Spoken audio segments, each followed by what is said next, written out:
आज असा नारळी पौर्णिमा. नारळी पौर्णिमेचे तुमका खूप खूप शुभेच्छा. आज मी करतोय नारळी भात. त्याच्यासाठी 1 वाटी बासुमती तांदूळ स्वच्छ धुतले आणि नितळत ठेवलं.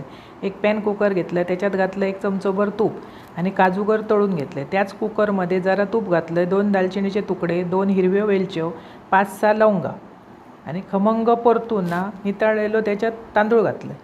व्यवस्थित तो परतून घ्यायचा. बासुमती तांदूळ असा खंयचोय सुगंध येणारो तांदूळ वापरा, म्हणजे भात सळसळीत हो, चव बरी लागतं. त्याच्यानंतर त्याच्यात 2 वाट्यो पाणी घातलं, किंचितसा मीठ आणि 3 शिट्यो काढून घेतलं. एक कढई घेतले, त्याच्यात घातलं तूप चमचोभर, 1 वाटी खोबरा आणि 1 वाटी गूळ.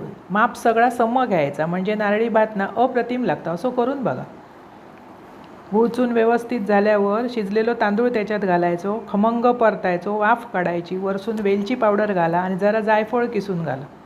तळलेले काजूगर घाला, परत एक वाफ काढा. असं भात करून बघा, एकदम भारी लागतं. आणि खाताना पण जरा त्याच्यात काजूगर घाला, वरसून तूप सोडा, अप्रतिम चव. असं करा, खावा. आवडतं आणि आवडलं चॅनल सबस्क्राईब करा.